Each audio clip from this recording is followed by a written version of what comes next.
Here we have an amateur astronomer capable of catching these things with his small telescope and a small camcorder.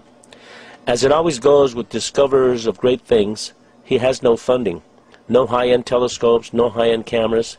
He has found something that through his apparatus that he invented is capable of capturing interstellar spacecraft.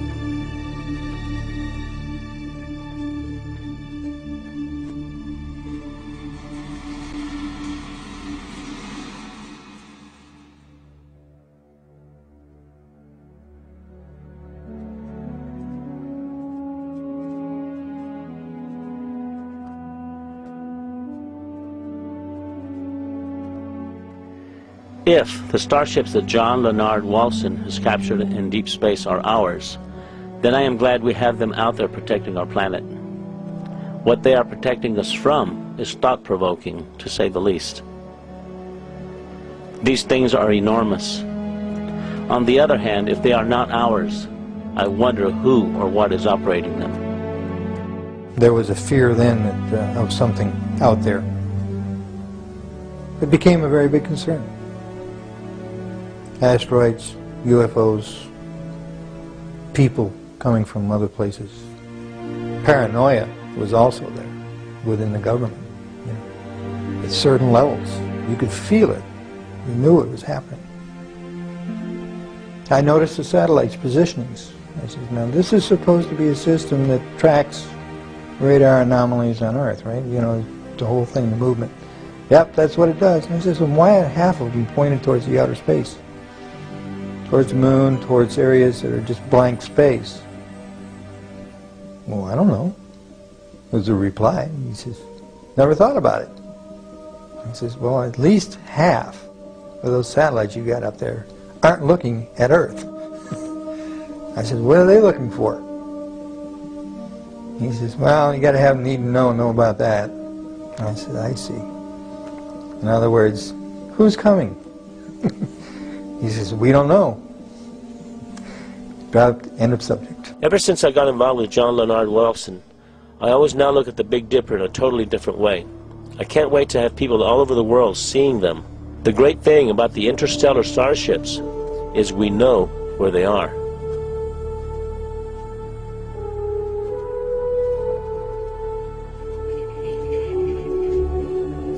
One of the scientists said it's the Star Wars project. Okay, if that's the case, where were we when they put these things up there? When one thinks how much one large structure weighs, it's inconceivable how we got it into deep space. The machinery it would take to construct one of these things is no less conceivable. And the fact that they can expand and transform into different shapes in deep space is extraordinary. There are questions I have. If they are man-made, then we must have technologies that are way beyond our comprehension. What kind of energy systems are being applied here? This is one big puzzle that has yet to be solved, or at the very least, acknowledged.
As John Leonard Walton follows them with his telescope, they are in perfect sync with the Earth's orbit, posing as a star in Orion's belt, the Big Dipper, Vega, or in other constellations.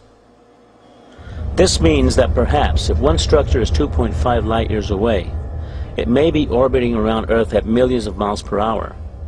With those kinds of velocities, and with the capability of being able to effortlessly change and transform, it takes an enormous amount of energy. What kind of alloys are they made of that allows them to transform and retract at these velocities in deep space?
It has taken us at least 10 years for the United States, with the help of Russia and other countries, to construct the space station.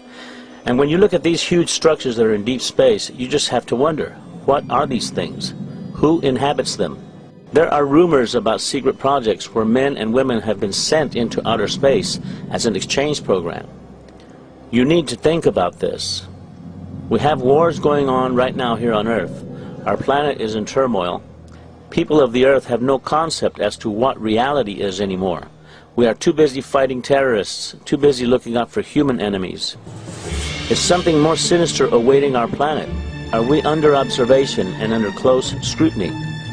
We don't know what we are about to learn about the interstellar communities that are obviously among us, orbiting our planet in our immediate solar system. For the moment, we have barely tipped the iceberg.